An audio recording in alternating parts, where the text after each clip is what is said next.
The Nets drop to 0-2 on an absolute heartbreaker in Dallas. It looked like they had this one won, much like it looked like they had the Cleveland game won, are not able to close it out against superstars. A back-breaking loss. They go to 0-2. Luka goes absolutely nuclear in the fourth quarter. We got a ton to discuss. Jacques Vaughn decisions, starting lineups, a lineup that looked like it could hang with one of the better teams in basketball, but in the end, it's not good enough. Going to get into it all, but first, the theme music. You are Locked On Nets, your daily Brooklyn Nets podcast. Part of the Locked On Podcast Network, your team every day.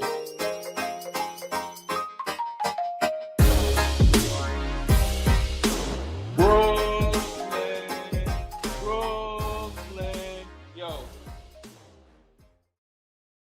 All right, welcome back to the Locked On Nets podcast of the Locked On Podcast Network. It's your team, the Brooklyn Nets, every single day. I'm Doug Norrie coming at you live over on YouTube, following a bone-crushing, heartbreaking, absolutely flabbergasting, a bunch of other words and that I can't even think of because I'm too upset to think about it right now. Nets lost 125-120 in Dallas in a game where the Nets led in the fourth quarter once again. And once again, we watch another team's superstar dagger them, this time a few daggers over and over and over again, just to really hammer home the point. And they're able to snatch defeat from the jaws of victory and lose to drop to 0-2. Just a backbreaker on a Friday night where you think you're going to just maybe start the weekend with a Nets win, get them to 1-1, beat old friend Kyrie Irving in a game where they really held him in check in Dallas, a pretty tough place to play against obviously one of the best players in Luka Doncic in the entire NBA. Tons of stuff to discuss in this game. Obviously rolling this one solo. Going to be going a little off the cuff because we're coming, just a few minutes after the game ends. So sometimes you're trying to gather all your thoughts about a game that had a ton of stuff going on basically from start to finish in a game that, Nets come in with a new look. They're dealing with some injuries. We get a sort of like new stylistically way to play because they separate the Simmons and Claxton minutes just because Claxton's not able to play. They're going to have to try to hold Luka in check. They're going to have to try to hold Kyrie in check. There's the crowd's really amped up because it's Dallas's first home game of the season. Tons going on in this game. And yet through it all, Nets just hang extremely tough, right? Like they play their hearts out. I thought this was close to an A+ performance considering the personnel that they were bringing to the court. Without Claxton, without Cam Johnson, already they're going to be undermanned because any team that has Luka and Kyrie on it is going to be better than a lot of other teams in basketball. And we saw from their first win of the year over San Antonio that they brought in some role players and some draft picks here that probably are really, really going to help them over the course of the season. So we knew this was going to be a tough game. Nets play really strong throughout on the back of, just frankly, excellent play from just about everyone that got minutes. But I got to start off just by talking about the Luka Doncic performance. In the end, I know sometimes it's not good enough when you're talking about a game to just sort of throw your hands up in the air and say, like, what are you going to do about it, right? And believe me, I'm guilty of this a lot. So sometimes you're just like, hey, what are we going to do? And then that's not always fair, right? There's lots of things that go on in dissecting a game. There's lots of things analytically that you want to try to figure out, sort of the X's and O's piece of a game and where things might have gone wrong and changes that could have been made to get a win, right? Like things that could have happened. That being said, when you have Luka Doncic hitting essentially 12 points worth of step back threes in 2 minutes, including one that looks like something you throw up in a game of horse if you're just kind of screwing around in the backyard and have it bank home and have that be the go ahead three on a possession where the Nets played absolutely pitch perfect defense or picture perfect defense. I do want to say you sort of have to throw your hands up in the air, right? Like what can you possibly do? That last shot by Doncic that acted as basically the back-breaking shot, right? That put him up by 3. What are you going to do? It's a trick shot. It's not even a trick shot. It's a Hail Mary that banks in, doesn't call bank, I'm sure. And they end up, and it's just one of those ones like where you're kind of like, okay, maybe this is just not the night, right? We're going to do everything we can here. But when it's all said and done, if these are the kind of shots that are going to go in from a guy who's, by the way, just hit nine points worth of those step back threes on very good defense on the 3 possessions before that, I really do actually wonder what the heck you can possibly do about it.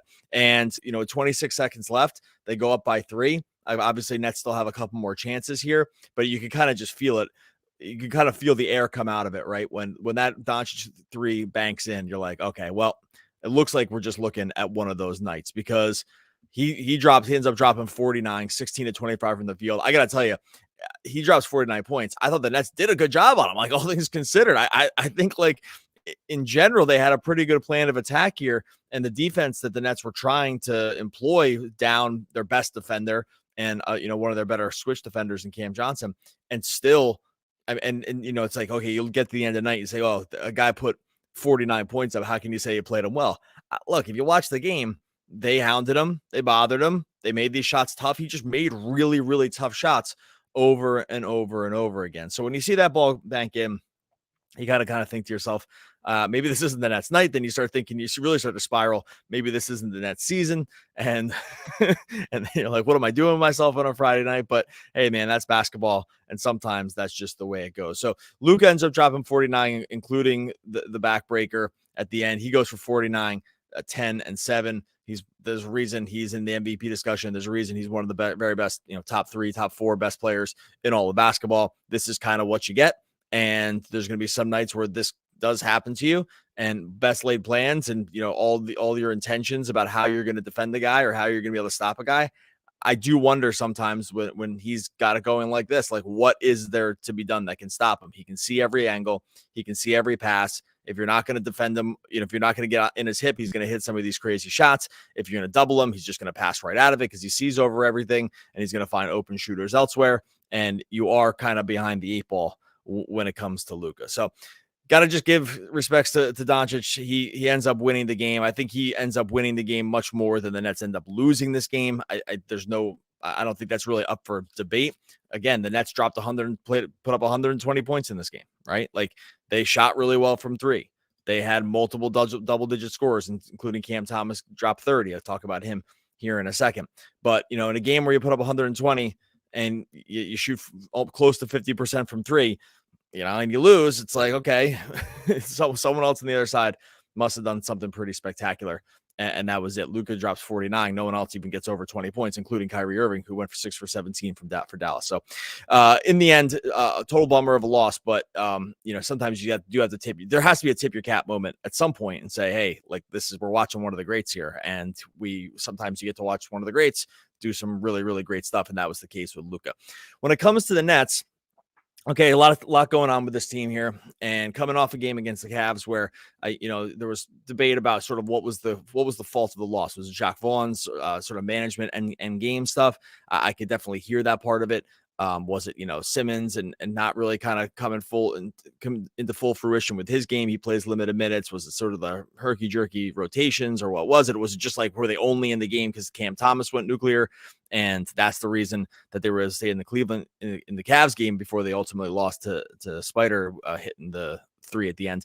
But in this one, they come in without Nick Claxton. They come in without Cam Thomas. And they go with a lineup, which I actually predicted it. If you follow us on Subtext or you follow over on Twitter, we had said that we thought there was a good chance that we were going to get a Dorian Finney-Smith start. Now, instead of Day'Ron Sharpe, when you hear that Nick Claxton is not going to be playing, you're thinking, oh, maybe it's going to be Day'Ron Sharpe that's going to come in and play the center minutes. Thought that there was some chance it was going to be DFS into more of like a switch-heavy scheme. And then you get Claxton and Cam Johnson out, and then you get the Cam Thomas start. And that was just probably just say, hey, look, and this is a admission by Jacque Vaughn at this point that, Cam's they feel like Cam, and it's true, he's one of their 7 best players at this point. And so he just moves into the starting lineup because you're like, well, at this point, we can't go all matchup here. We're going to need to have some offense. We'll spread it out around Ben Simmons.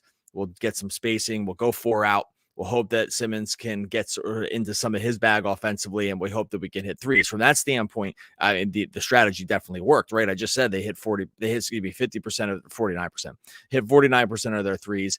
Cam Thomas comes in and leads the team in most field goal attempts. He gets up 19, ends up getting to the line, goes 5 for 5 again. Again, another super efficient night from Thomas. You want to have a gripe, you say, okay, well, why did he sit for 6 or 7 minutes in the fourth quarter? I can definitely hear that. And where he's like, hey, he's been your best offensive player. Shouldn't he be in there for the lion's share here? Like, if Dinwiddie's going to play 40 minutes, why is Cam Thomas not going to be playing the same number of minutes? I think that'd be a fair criticism if you were going to throw that up there, right? Like, he should he should be in there for probably as much as they can possibly hope to get out of him, because he's the guy that Dallas doesn't seem to have any answer for. As much as as much as Brooklyn didn't really have many answers for Luka, to some degree, Dallas didn't really have many answers for Cam, right? Like I just gave you the line. That's really, really efficient shooting, really efficient scoring. He was able to actually tax Doncic on a bunch of switches. Nets were able to tax really Doncic and plus all the other bigs in switching action and ISO actions really all night. And so, okay, you want to have a Jock Vaughn criticism here. Why isn't Cam Thomas, why isn't he pressing 36, 37 minutes, especially throughout that entire fourth quarter? I can definitely hear that. If you want to bring in that as a gripe, I'm here for that. We're not going to sit here and just defend every single Jacques Vaughn decision from now to the end of the season. That's not going to be this kind of podcast. But so I do wonder, but it was definitely a head scratcher at times. He wants to play offense, defense. Maybe he thought Cam needed a breather. There was a lot of heavy lifting for him on both ends of the court because he was really getting just called out every single time in switches. So maybe there's that too. Like maybe we're doing this post game. Jacques Vaughn will do a presser. Maybe he's going to answer why those minutes were like that. But if you want to just come in and have a complaint about it right from the start, yeah, man, I can definitely hear that. What Cam Thomas has shown you now, though, is that like this guy's got to be playing all the time, right? Like this is 2 games now following a preseason that we saw it. There's just no excuses anymore. He was actually, I thought, able to hold his own ish on defense. At least there was effort there. He got picked on a ton in this game. They might as well put a green light or a sign over him every time Luka came up off the court, which to say we're going to run as many screens as it takes to get Cam Thomas into the switch. They did that. I have to look at the possession data at the end of this. He had to be the primary defender on like 60 to 70% of the possessions that he was in there, where they were just going over and over and over at Thomas in those switches with Luka as much as possible. I thought the effort was there. He tried, he moved his feet. He stopped he got into a couple passing lanes. This is going to be an impossible thing for him. He's undersized. He's just not a great defender to begin with. So getting picked on over and over again is just going to be a heavy lift. And by the way, if you're thinking maybe that's part of the reason that he needed a sub, he was going after it on both ends of the court. It's exhausting to be put into that defensive situation. And maybe there's some recognition around that. That's just me saying it. I don't really know if that's going to be the case or not.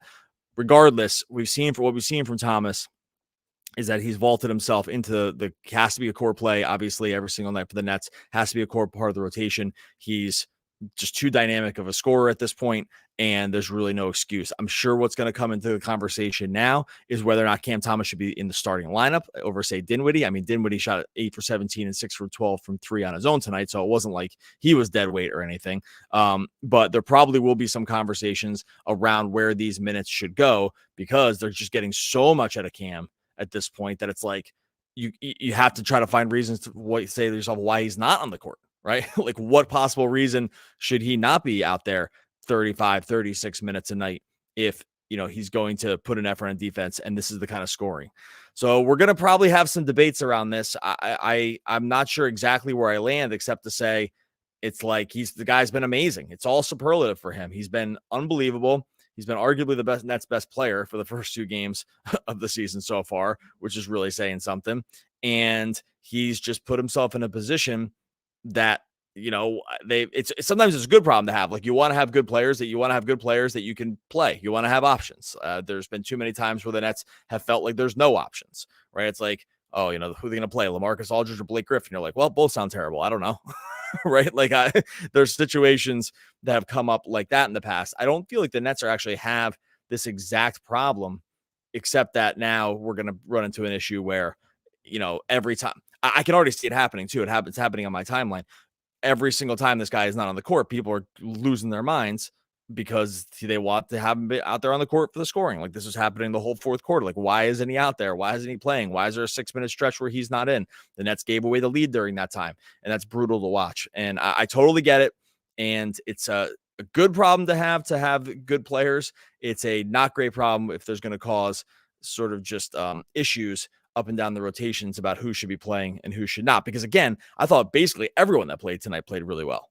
This was not just about Cam Thomas. I mean, the reason I'm bringing him up because he's sort of he becomes an interesting test case. I could have started with a bunch of different stuff here, like Ben Simmons, Dinwiddie played great. I thought the defense as a whole was, I know they put up 125. I thought that what they schemed was good. I thought that it was pretty ballsy to just go small the entire time here and just hope that it worked out. And it basically did. They were in this game all the way to the end. I'm not sure a lot of other coaches would have taken that direct path, but they did. They went with a really, really short lineup. They only played 7 guys, basically. I mean, DSJ played 8 minutes, Daron played 3.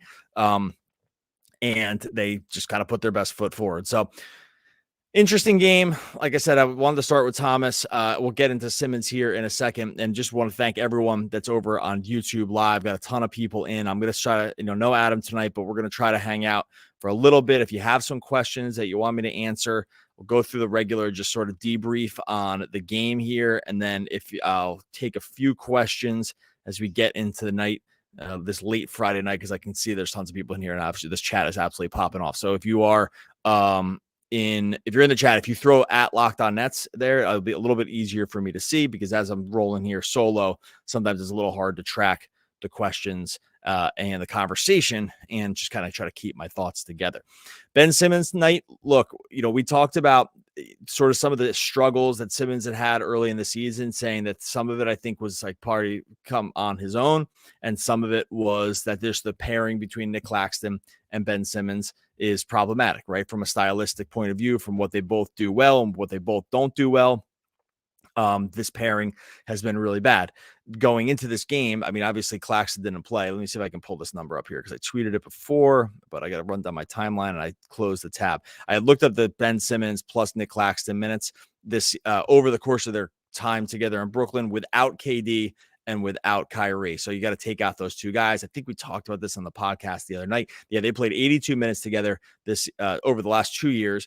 That's without KD and Kyrie, to a negative 22.5 net rating, offensive rating 92.94. I mean, that's horrible. It's like me and 4 guys from the chat going out there and trying to do some offense at 92.94. And then equally kind of troubling from that standpoint, 115.43 defensive rating, which means not only do they suck on offense, but they're horrible on defense as well. And the whole dream of having these 2 guys together is like, hey, you'll give up the stuff that's not going to happen on offense, and you will lock it down on defense. But that's not happening either with this pairing. Now, some of it is very small sample size, right? 80 minutes is really nothing that you can run cold from 3 during that time and get it and have a low offensive rating.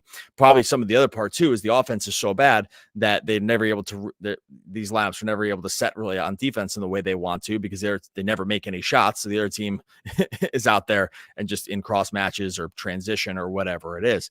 So, now those minutes between Claxton and Simmons have been really, really bad. So tonight you get no Nick Claxton in the mix, and you're going to get to see what a healthier Simmons looks like with just shooters and spacers around them. And surprise, surprise, it looked really good, right? Like not surprise, surprise is a joke. Like, of course, like this is the kind of lineup that Simmons needs to have around him to really showcase the things that he does well.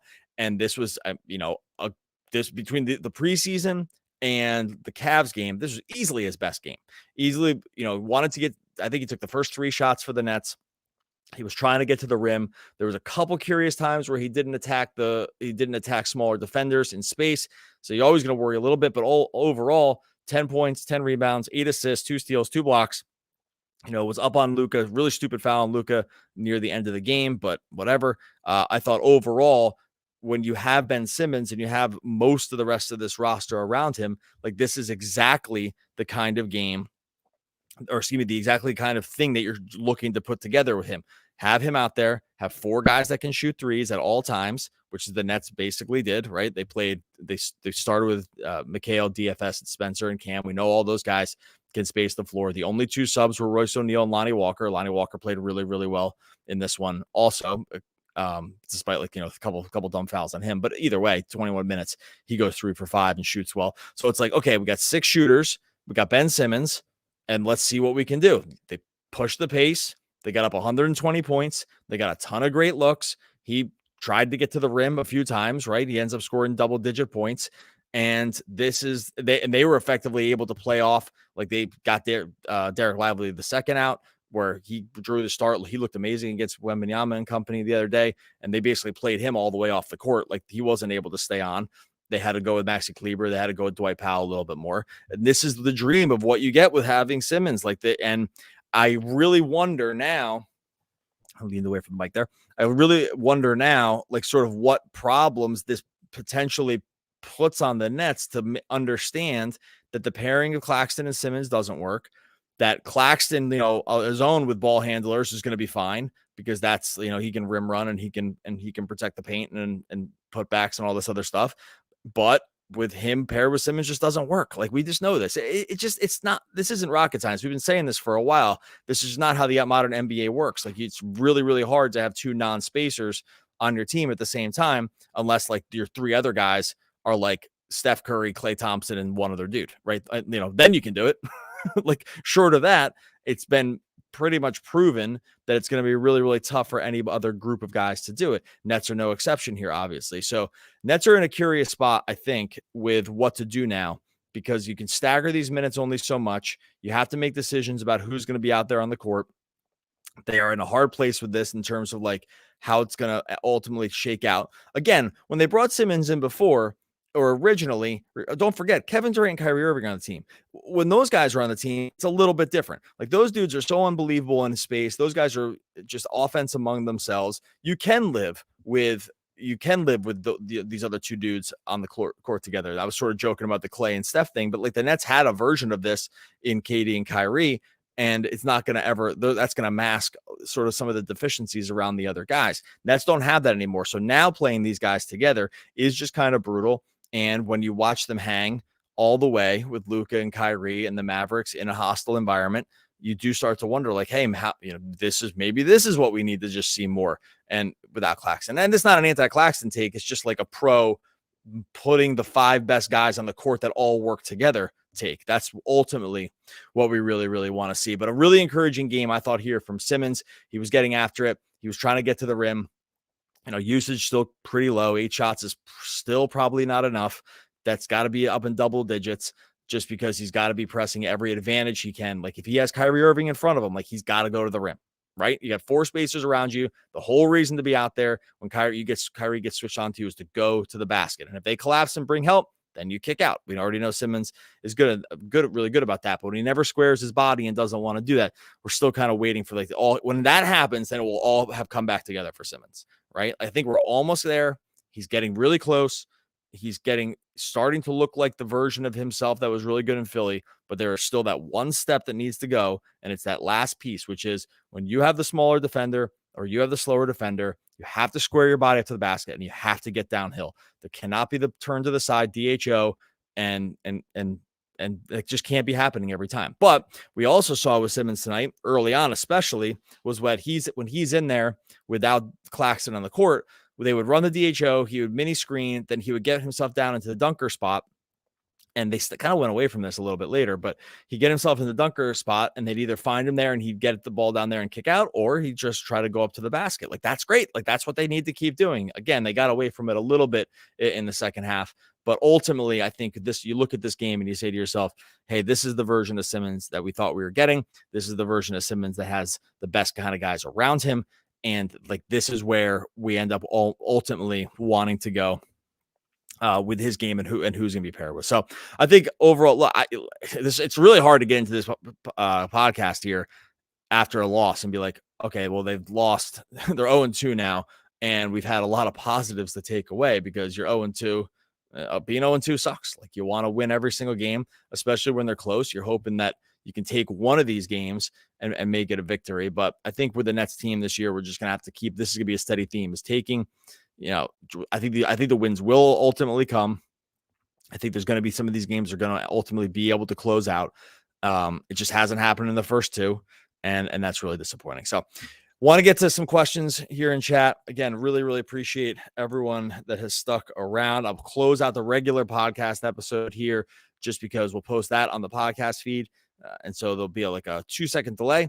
And then probably a little more than 2 seconds. And then I'll jump back in over live on YouTube to answer as many questions as possible. Much appreciated, everyone that jumped in.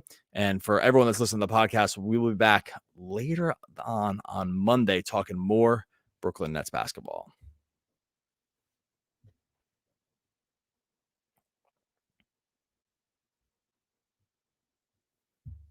All right. As Adam would say, podcast, rolling solo here. So I don't know how long I'm going to run.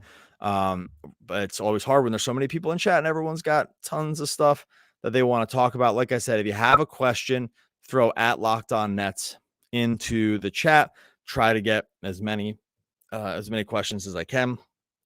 Although it looks like a lot of people are just in here arguing with each other about who they should keep, Ben or Claxton, which if we can still spark a little debate, then that's then that's one way to do it. All right, let me star a couple things here as I go. So if yeah, definitely see how many will Cam will average one. So you don't have to keep asking that one. No worries, I'll get to that one. I'm just starring a few of these things so that these questions, so I can go and read through them as we go.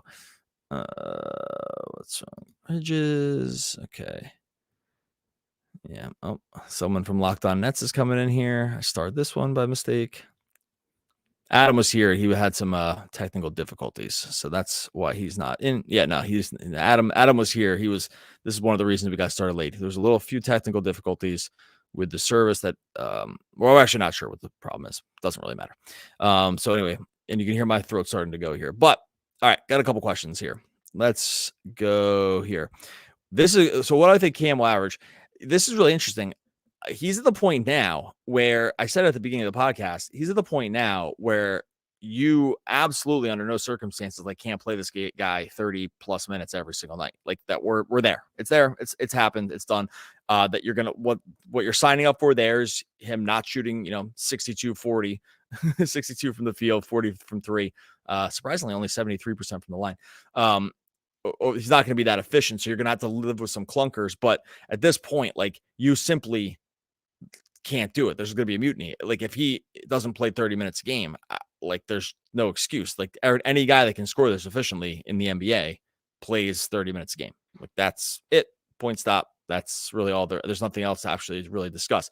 To some degree, it's Jacques Vaughn's hand's been forced here because injuries and some other stuff. But the dude's just played well. He's played really, really great. And I said before, the question is going to be now, what do you do? Do you start him? You probably have to think about it. He's their best scorer, right? And it's not just absolutely chucking from the rafters stuff too. Like I said, it's really super efficient stuff. He does the assists are still not there. There's no ball distribution from him when he's scoring this efficiently. There doesn't need to be, but you'd like to see probably a little bit more of that because it'll help just reset or offset defensive schemes. But again, how much is he going to average? He's not going to average 30 points a game. I think that's not a hot take. Is he going to average 25 points a game? If he plays 30 minutes, he is.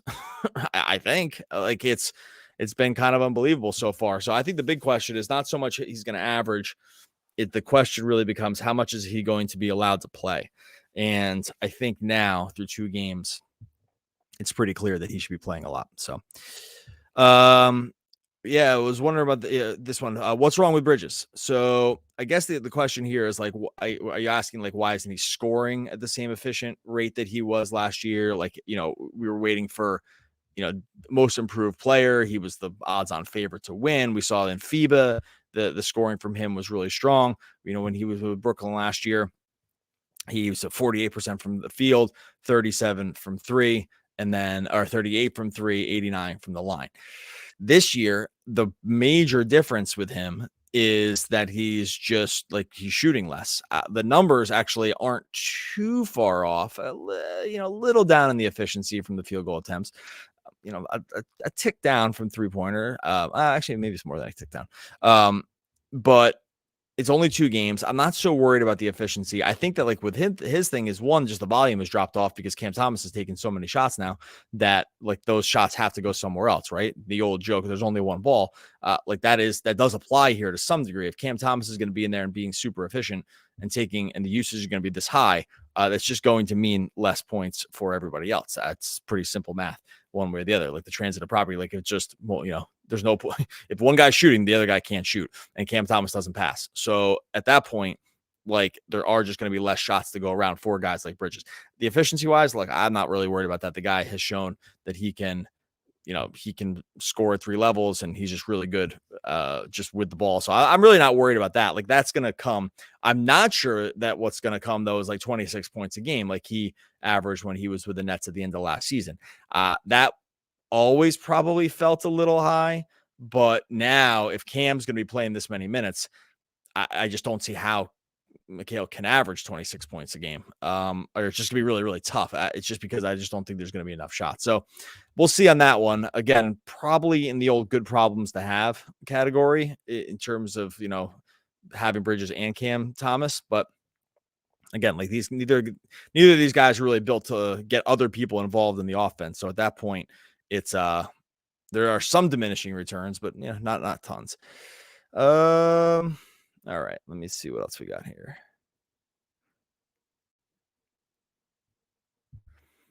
I've said it many times. JV needs to let Cam keep being a bucket machine, improve his awareness, and forget about defense. Good news for him. Well, he can't forget about defense because he's got to play defense. And I thought that he did play defense tonight, and he really got picked on all game. They wanted to switch him into every possible action that they could, rightfully so. When he's with that starting unit, he's easily the worst defender.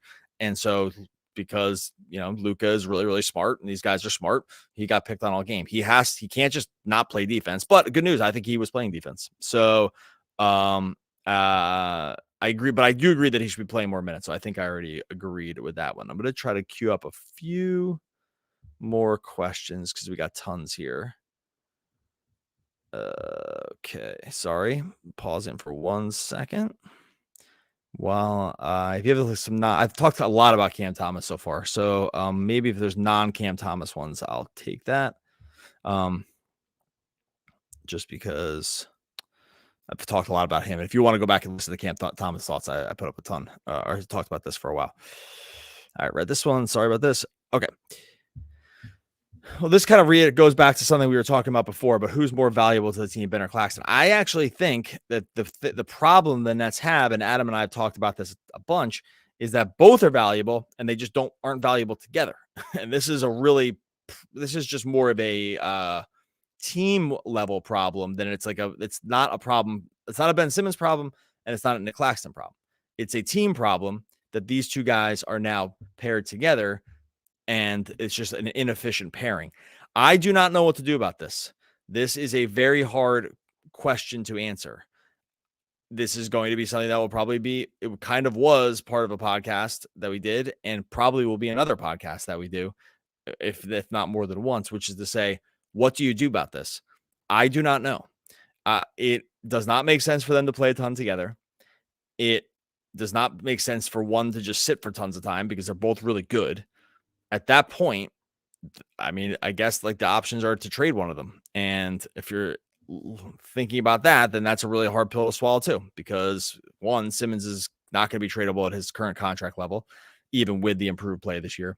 And Claxton is a really good asset, and you're probably thinking about re-signing him, and they've already kind of signaled that they want to do that. This is a hard one. I don't have an answer for this. I don't know. I actually just don't know. I don't know what you do. They put themselves in a weird spot when it was, like I said before, with KD and Kyrie on the team, you're not in a weird spot. When those guys are on the team, you're in a weird spot. I am not sure.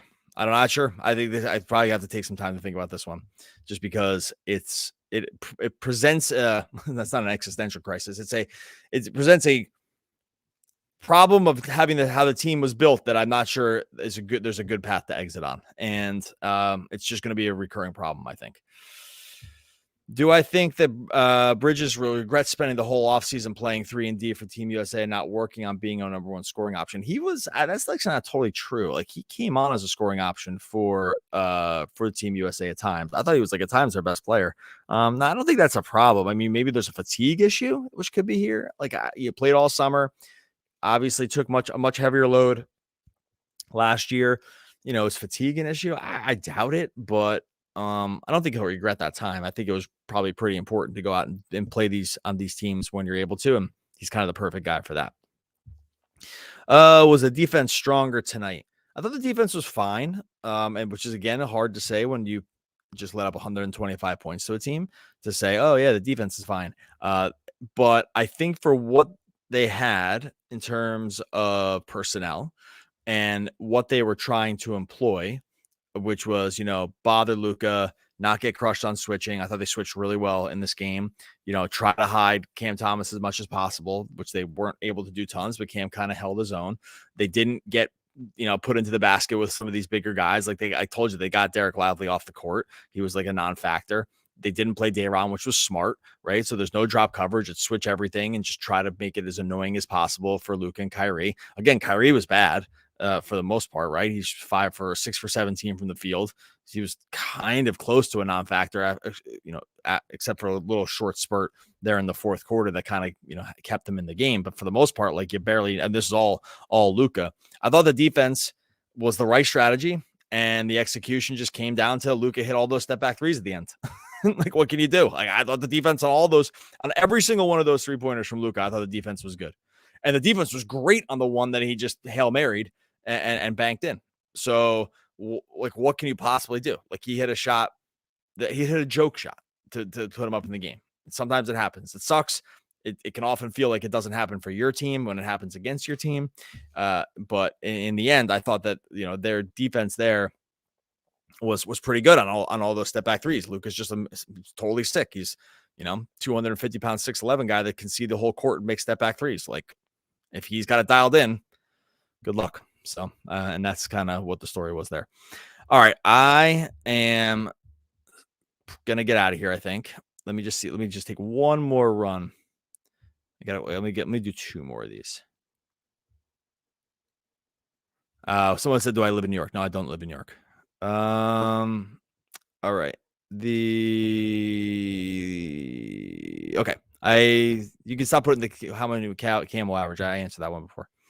Okay. Last one. What's the starting lineup now if everyone is healthy? So this goes back to the Simmons and Claxton thing. I'm not sure why I brought this up because I'm not sure I have a great answer. If it was me, I would think strongly. I don't know. I guess maybe I would just keep starting Claxton and Simmons together and just play them for 4 minutes at the beginning of the game together and then sub them out and try to stagger them as much as possible. Yeah, I don't really I don't really have a good answer. This is so hard, man. This is so hard. I think Adam and I will have to just talk about this in the podcast about what we think is to do. I'll put it out on Twitter too. I'll put it on subtext as well. And just because this is one of those ones that ends up just being really, really, really tough. And yeah, this is just a really hard one.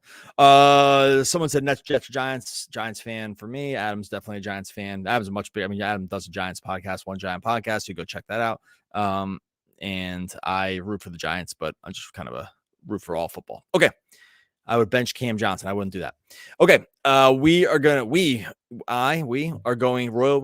get out of here. Really appreciate everyone jumping here in on YouTube, but after a long night of watching Nets and all the other stuff, you start to flag a little bit. Really, I can't be more appreciative that everyone that's jumped in here. It's love doing this podcast. Love jumping on here talking Nets. I said before the game to my wife, who couldn't care less about the Brooklyn Nets. I was like, I just love watching the Nets. Love talking about it. Love watching it. And one of the reasons is everyone here that jumps in, wants to talk about it, wants to mix it up, wants to, even when the games are bad, i.e. losses, they still want to get in there and just talk Brooklyn Nets basketball, because that's just the most fun thing to do. Really appreciative. Couple things, very, very easy ways to help the show. You go follow Adam Armbrecht on Twitter. You follow at Doug Norrie on Twitter. That's just free. If you're on Twitter, go follow them. If you are on the podcast feed, make sure you like and subscribe to listen to the podcast. Maybe you want to hit automatic download too. Those are really big ways to help the show. Doesn't have to do anything. Doesn't cost you anything. Just make sure the show's downloaded every single day. Those pumps the numbers, helps us do this as a job, and which we love to do. Make sure you subscribe over on YouTube so you know whenever an episode goes up, whenever something goes live. And if you want to do the one-on-one text thing with Adam and I, which we're absolutely loving, you make sure you join over on Subtext. Join subtext.com/LockedOnNets. Throwing out ideas all day long. I've been messaging back and forth with a ton of people over the course of the last couple of days, just talking, literally just talking Brooklyn Nets basketball with the different folks on there. It's a free trial. You got Lawrence over there, Tayshawn, Kashif, just naming a couple of guys that I was just talking to within the last hour. So really appreciative of and then everyone else on Subtext. Make sure you join subtext.com/LockedOnNets. Going to get out of here. Adam and I will be back breaking down more basketball starting next week. Adios, everybody. Thanks so much for being here. We'll be back again next week talking more Brooklyn Nets basketball.